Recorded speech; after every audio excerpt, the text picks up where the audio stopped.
big conversation that's come up in the industry quite a bit here recently, and really I say recently, it's been dragging around for a while now. Are VRF going to replace chillers, for example? So I do a lot of chiller work. I'm very heavily involved in that world and in that realm. It's a question that gets sparred routinely, and I see it through YouTube and various platforms, right? It's constantly coming up, and even when I sit down for interviews or we're talking to apprentices or whoever the conversation is focused around, we're usually at some point going to have this discussion somewhere because it's a hot topic. So I really want to take an opportunity to really get my thoughts out and explain what I see in the industry and kind of where we stand today and what I see happening and how we're going to move forward. One of the ways I've had some interesting perspective on this is we have jobs where we've bid it both ways. We've done one major project recently where this was the exact conversation we had on site.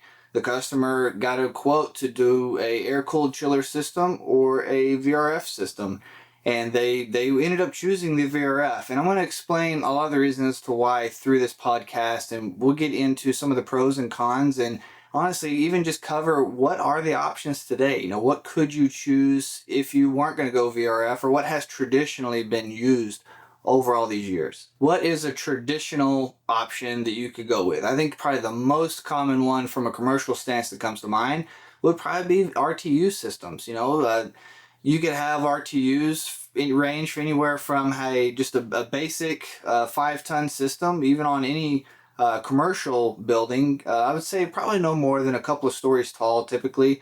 But that could definitely be an option. In a scenario like that, you'd have a set of supply and return trunks feeding just that RTU, and it'd have its own thermostat, and it would essentially run its own zone within that building. Now, they do get more complicated than that. It could be a very large RTU that serves an entire wing of the building, and at that point, you might have a set of zone boxes down in the space. And I'll talk about those more in a second. Another option you could run into would be just a traditional air handler system or a self-contained. Now, when I say self-contained, I'm not talking like a package-in or anything like that. What that means for me in my market is like an SWP Daikin system or an old school McQuay is what they used to be. And essentially, it's just one big air handler that has all the refrigeration process built into it. The only thing that's not contained inside of it is the actual, I guess, condensing side of it. Now, there is a condenser in there, but there's water that flows through. Usually they're a shell and tube by a lot of modern standards. Some of the older ones were tube and tube condensers, and that would be what rejected your heat out through a cooling tower, for example. Now, the air handler side of that could be whether it be chill water or refrigerated. You may have a 100-ton air handler sitting there, and you have a 100-ton air-cooled condenser remotely sitting outside on the ground, on the roof, wherever they've got it, and that's going to be serving that air. We've done some systems, and I've talked about it heavily in some of my YouTube content, where they have one large air handler that serves an entire half of the building, for example, and it may be 200 tons, and then there's two 100-ton air-cooled condensers that serve that air handler. So those are extremely common applications where we could see that. Now, usually attached to something like that, you're going to also see a VAV system. So it's a variable air volume.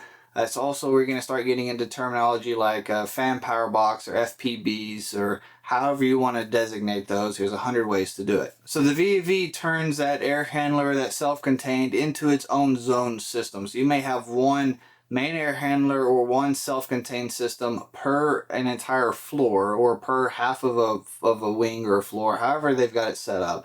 And then the supply air coming off of that is going to feed into all the VAV boxes. And those VAVs are going to have their own room thermostats where they're going to control that airstream directly right there in the space. And so that air handler is just trying to provide X amount of air volume to the VAV, as well as the air being in a specific temperature and state, already dehumidified and all the stuff. Now, taking that zoned approach a little bit further, you also had a lot of water source heat pump buildings. Now, these are quite literally just a lot of them are 1 to 3 ton water source heat pumps. They're usually small enough where one person could almost carry these things by themselves. Almost. And they're just a water-cooled water source heat pump that sits up in the ceiling or somewhere thereabouts. Sometimes they put them in closets and they'd be more of a vertical instead of a horizontal mount. And in the same way that we run a self-contained system, instead we have this little bitty tiny water source heat pump that's able to take care of its specific zone. And we just run condenser water to it,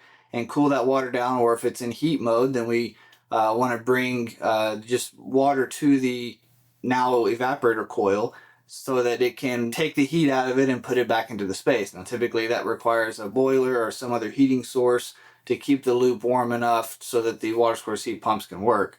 But the point is, that was another very common, fairly cost-effective method of doing that. And cost has a big part of this conversation.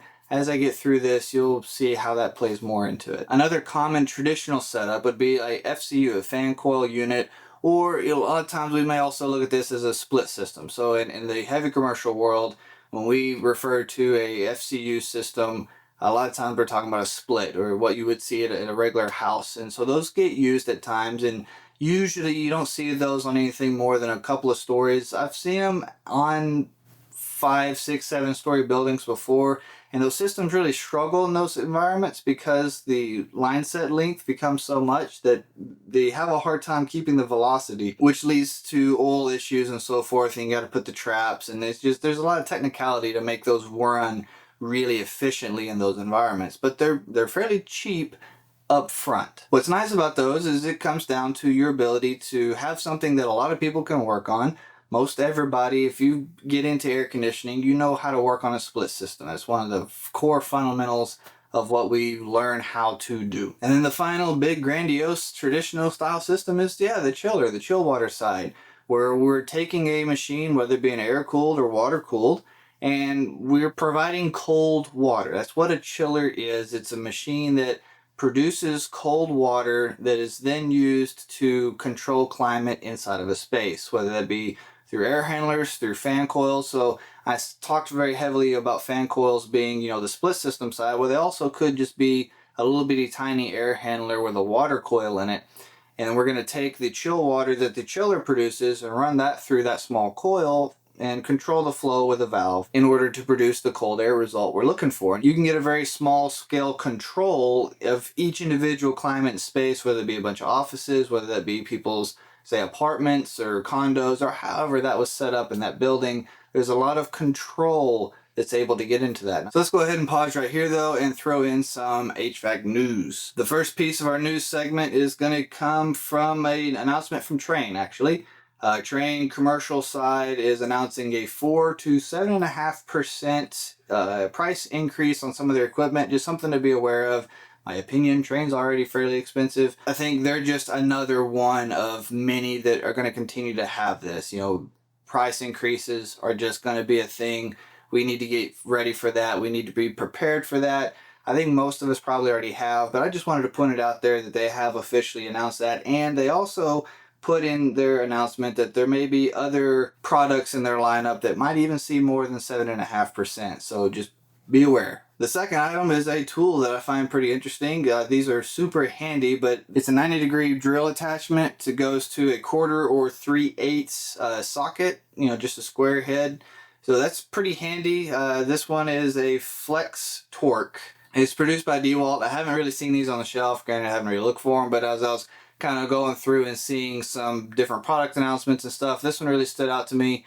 I know there's lots of scenarios we get into some really tight spots, and products like this make dealing with those situations significantly easier. So I appreciate DeWalt putting that R&D into coming out with a product like this. Hopefully it stands up. That's one of the big issues these types of 90-degree drill attachments have, is the gears in them don't do so well, especially when we put them under the stress that sometimes heck, we deal with almost on a daily basis most of the time. If you haven't ever tried one of these though, you would be surprised how handy it can be once you have one. But then the problem does come back to, can it survive? And another big piece of news I want to talk about is Craig, and I'm not going to even insult you by trying to pronounce your last name because I'm not good at that kind of thing, has released his new book, Inverter, Mini Split Operation and Service Procedures.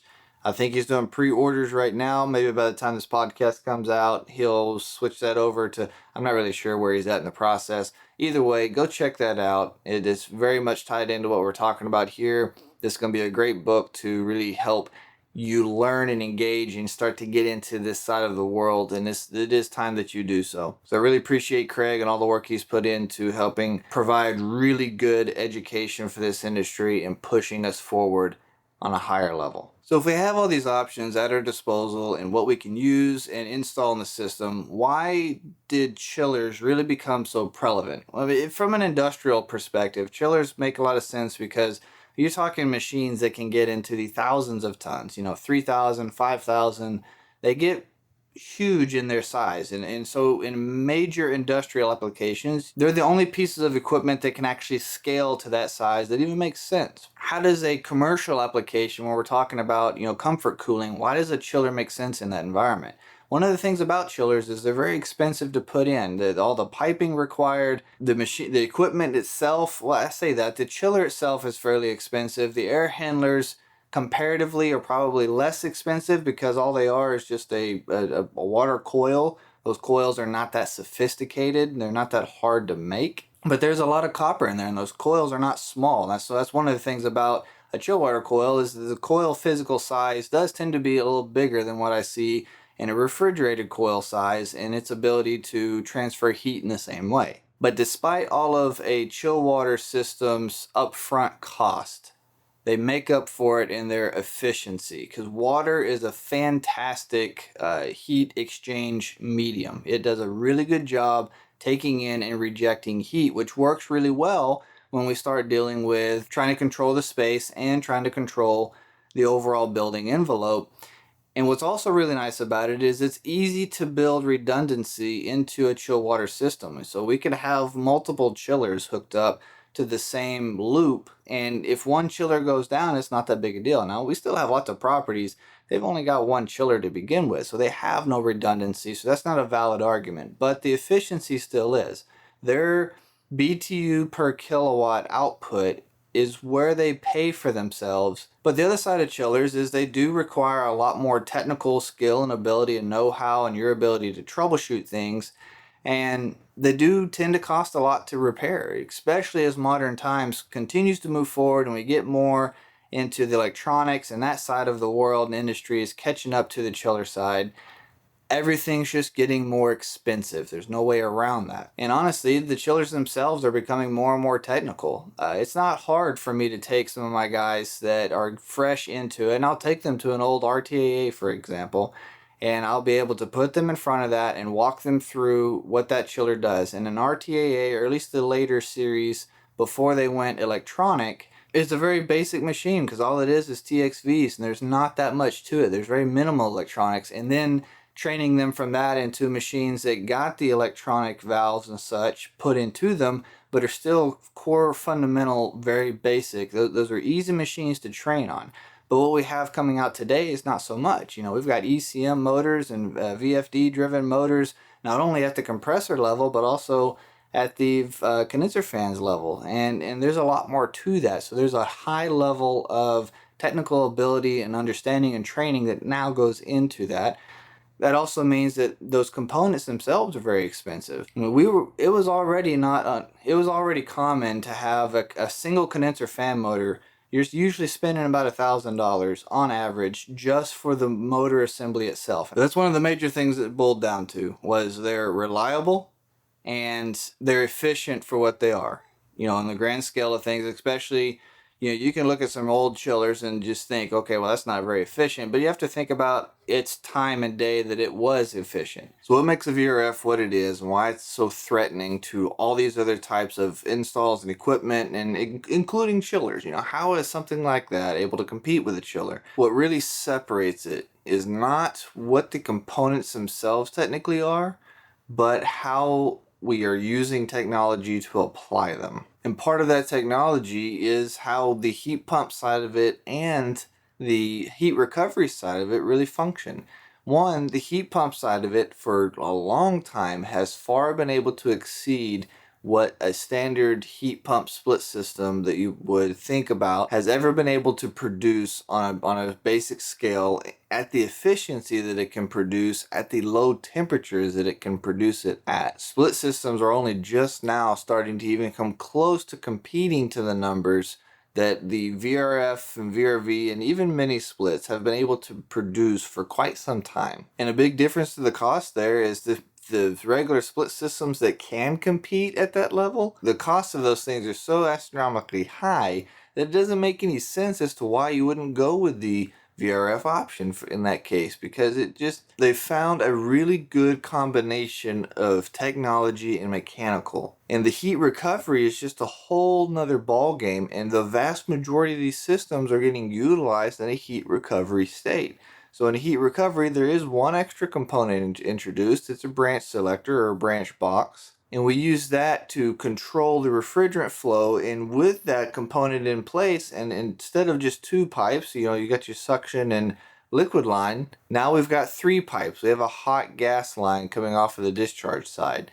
And we can activate all three lines simultaneously, and it can have half the system running in heat and half the system running in cool, and the unit to be perfectly fine functioning that way for an extended period of time. Well, in a commercial sense, now we've got a system that is extremely efficient, and that's what it really comes down to. For the BTU to kW cost, it is astounding. This starts getting into why these are replacing, because that whole list of all the different types I ran through in the very beginning, this system can now form fit to all of those applications and do it better, because now we can get zoned control that is directly in the space where we want it, and we don't have to have a ton of extra ductwork. We don't need all this extra mechanical space, because that's a lot of design, and that's a lot of extra work that goes into that. So if you have RTUs, you have all the ductwork, you have all the electrical. RTUs pull a lot of power compared to a VRF system. These VRF condensers on the roof or the outdoor units don't have that much power duty load really pulling against them. I mean, obviously they've got some, especially if you've got a larger tonnage, but the point is, when you compare it to what the alternative is, it is significantly less. At that stage, you don't have all the extra mechanical design that has to go into putting the VRF in over the RTU, which makes it more cost effective up front. And I think we all can understand how it could replace a split system, because at the end of the day, the only thing in between is the line set. We just got copper running in between, and copper doesn't take up that much space. So if we had a building that had a bunch of regular split systems, it was pretty obvious which one's going to come out on top there, for two reasons. Efficiency is a big part of it, but also we need a lot less copper for a VRF system than we do a traditional building done with split systems, because now every single split system needs two pipes running, and while the VRF may need a larger pipe, you've got no more than three pipes running down. And actually there's some heat recovery systems now that only need a two pipe heat recovery. Those are pretty interesting. But how does it actually start to put pressure on the chiller world? That is the ultimate question. I'm just rambling right now about RTUs and split systems, and I think we all really can grasp that concept a lot better. But how is this much smaller system and form factor able to compete at the level of these big, massive chiller machines? So I referenced the job we had to do a bit of retrofit on for 2022, and we had to have that discussion with the customer of exactly which way they wanted to go and which way the engineers were recommending them to go. And they ended up going VRF instead of going chiller for this building's retrofit, because originally it had all split systems. So there was just shy of 100 split systems on this roof that took care of a 4-story building. So in the evaluation process, it came down to efficiency and price. At the end of the day, the VRF was able to compete with the efficiency ratings of a chill water system with a significantly lower cost up front. And that's where chillers are really going to get hindered, because they're very expensive to put in, but they pay for themselves after the fact. Well, now we've got a system that it still costs a lot, but it's a lot less expensive than a chiller to install. But then it's so efficient that it can also compete with the chiller's efficiency factors at the same time. And you can also have all the redundancy of a chiller system. And it's because of all these factors that the VRF is taking all of the best technologies of so much of our industry, combining them into one central system that's able to get all the coverage. We are consolidating. We need less of an overall roof footprint. It's less total weight on the system, meaning on the roof and such. Because that was one of the problems we faced, was we were going to have to reinforce the roof in order to support the weight of chillers. Where we didn't have to do that with a VRF system. The roof was already structurally sound enough to support that weight, but still get the same overall effect. So the overall pros. Pro 1, it's going to be efficiency. These systems, their efficiency value is so high, it becomes hard to talk a customer out of it a lot of the time. Now, chillers themselves are still extremely efficient, but for the VRF, its broad application ability to just use it everywhere. And as building and construction owners and everybody gets more familiar with that side and that technology, it becomes more and more of a no-brainer for them to continue using what they feel works. But these things do come with some cons. One is serviceability. While there are more people that can work on VRF than there are chiller people, there's still a high level of technical skill and ability needed to work on these properly and effectively and cost effectively. And those people are not easy to find or come across. And so, like me personally, I spend a lot of my time working on systems that other people have just really struggled with. And as a team, we've gotten our team a lot better trained. So we spend a lot of our time just fixing things other people couldn't. And that just comes down to pure training at its fundamental core. It's just there's a lack of training, knowledge, and understanding in the trade creating that situation. Another con is they also have a really high repair cost. Now, so do chillers. Chillers are expensive, but so are VRF. All the different boards and modules that are in there, the motors themselves, the coils themselves, like all these components are fairly expensive, especially compared to their direct counterpart, let's say a regular split system, an RTU, something of that nature. And then if you start dealing with dramatic leaks in the system, well, what's crazy about these is they're extremely difficult to leak search and troubleshoot that way. And sometimes it takes days to find just a couple of leaks. But if they're critical leaks and they're causing major problems with being able to withhold the charge, well then yeah, I mean it's you're gonna end up spending more money trying to do the refrigerant than you would just spending the money letting us find the leak. And then we gotta fix it. Finding it is only the first step. It doesn't include fixing the leak, which is in itself its whole nother major cost to undertake. So if this is a world you're looking at maybe getting into yourself, just keep that in mind, is there is a lot of labor costs that's going to go into servicing these machines. And the third, and probably one of the biggest struggles that we're still facing, and we probably still will for quite some time, is just bad install. Now at the end of the day, I still have bad installs on the simplest systems of art, like RTUs, for example. RTUs are probably one of the easiest systems to put in, but it still gets done wrong a lot of the time. I've got a building I've worked on for a couple of years now, and I'm still finding install issues. One example I have is they didn't marry the curbs properly, and so where the RTU curb married up to the actual supply duct for the building, half of that duct was really hard to get to, and it wasn't the greatest access, and ultimately just nobody caught during the install that it wasn't married up. Well, in a system like this, they monitor the airflow and the CFM, and everything is very finely tuned in. So they could tell the machine was moving about twice the CFM that the actual ductwork was allowing through, which didn't really make a whole lot of sense to them. But it had been that way for a couple of years before it really became an issue with balancing and trying to get some efficiency ratings on the building. That brought up a lot of questions that we had to then dig into, which eventually led to us realizing the big old gap that was in the supply duct the entire time. So my point is, install issues are going to be issues, but VRF in particular are very sensitive to how you do it, and because so much of the problems with them do tie back into the piping itself. The piping doesn't get done just right, and every little mistake that gets made in the piping adds to the overall piping issue. Well, when you start running the piping links and it's all conjoined together in the same system, it doesn't take too many of those issues done repetitively for now the entire system has a hard time stabilizing the refrigerant flow and getting to a really smooth and clean operation to achieve the efficiency that is rated for. So do I think we'll ever be at a place where the install issues won't ever be a problem? No, I don't. But I think we could do a whole lot more to better train ourselves as an industry to eliminate a whole lot more of them than we have. And just in case any of this is bugging you, VRF versus VRV, They're the same thing. Like if you've come across that in any way, they mean the same thing. How all that came about, VRV is a trademarked term by Daikin. So they're the ones that really pioneered a lot of this technology back in the 80s when they really started to develop it very heavily, and they have locked down on VRV. Variable refrigerant volume. So now everybody else has jumped on the bandwagon of VRF, which is variable refrigerant flow. They're the same thing. They are no different.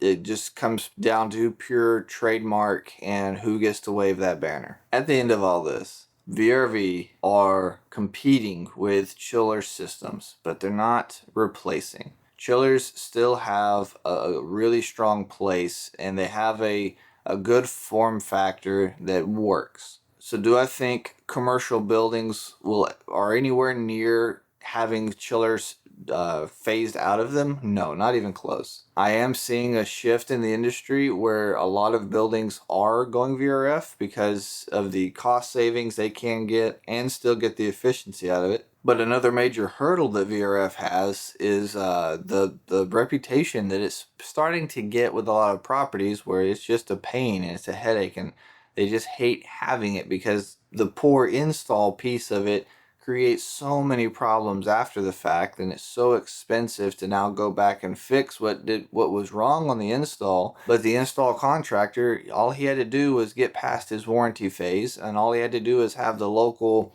startup company sign off on it that it functioned, and they can get it to limp along for the warranty period, whether that's 1 year to sometimes 3 years. And as soon as that's done, they can cut and run, and it's not their problem. And most of the time, the company or the building owners that then come in and take over after the GC is done and the installers are done, they can't wait to get rid of them so they can try to bring somebody in. But if they try to bring those people in too soon in the process, because I've been through this, they will then void warranty immediately. And it's this whole just vicious cycle that's been created because these systems have way too many problems. That reputation is part of what's going to keep chillers in the market and engaged and a viable thing.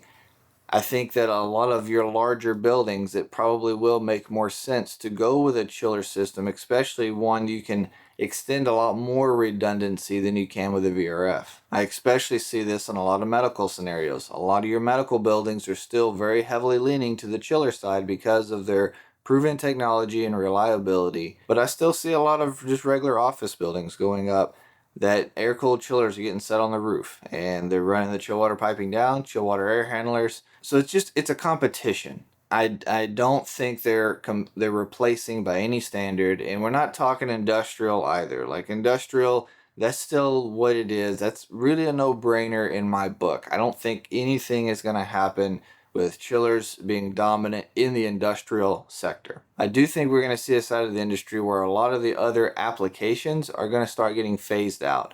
And things such as regular split systems, regular RTUs, all of those types of units are going to become less relevant over time because of what VRF is bringing to the table. Do I think those themselves will be completely replaced? Not for a very, very long time. Like, we're nowhere near those actually replacing those types of systems. But yeah, I think there is a real reality where you don't, unless it's an old system in an old building, you're not going to see very many new systems with that getting set in place. Well, there's my thoughts. There's my rambles. There's everything that kind of floats around in my head in a somewhat organized fashion, and now you kind of see where I'm at and just where I think the industry's going. I think it's interesting how a lot of the legacy manufacturers, and I mean by that, it's like say Trane or Carrier, they're trying to build variable flow technology systems that are trying to compete with what VRF are doing, and they're trying to utilize some of their downfalls and poor installs to push their own products that are just, honestly, I think they should just kind of give up on it. I don't mean that in such a way as to stop driving innovation, because I think competition still leaves innovation. And I think it's interesting that they've pushed their own product so hard, where you've got a traditional split system style setup that now they're putting a variable flow option into, and the cost that they're doing it at is just crazy. A lot of the contractors out there, some of you may be listening to this, y'all have a problem with working on those systems or the design of them or whatever else, or your dealer rates, you sell so much of a particular lineup, say Train for example, that it doesn't make sense for you to not sell those high-end systems and overinflate them to what they should be or what they're trying to be so that you can make that sell. That's just really smart, proper business. I'm not faulting you for that. I'm speaking more onto a really high-level industry. They're trying to push and compete in that market the way that they are, not necessarily you in the field trying to just make a good business. At the end of the day, you're just giving the customer what they want that's at your disposal. I'm not faulting you for that. I hope you enjoyed this podcast. Hope everybody had a good time. Hope my rambling wasn't too much rambling. Pretty good at that. If you paid attention to any of my stuff for any length of time, you'll notice that me and rambling are pretty good friends. If you ever need any tech support, if you need any help online, anything of that nature, feel free to go to my website at hvactimetx.com/tech support. I've got a few options there. You can join a monthly thing where I can help you out over email and do what I can for you on that side of it, and just be supportive. And then if you ever need some really in-depth technical training or even consultations for that matter, that's all in there too. So my ultimate goal is just to be here to help and to provide my thoughts where I can to help you just get through whatever it is you're dealing with. Maybe it is just a training thing. I also ask that if you are interested in getting tools, Tru Tech Tools, check them out, look at them. HVAC time as your promo code. That'll get you 8% off at your checkout. Really appreciate Tru Tech. They've been a great partnership. I really like working with Bill Spohn and them over there. I highly encourage you to support their business. They've got a really good thing going. I appreciate everybody in MTT. Make the time. Make the time for your family. Make the time for your kids, for your spouse. Don't let this industry utterly consume you and your life. It is very easy to do. Much of the things that I talk about and recommend in trying to develop yourself, it does open the door to some traps for this industry consuming you in a negative way, not a positive one. Keep in mind as you're moving along to make the time. MTT, guys. I'll see you later.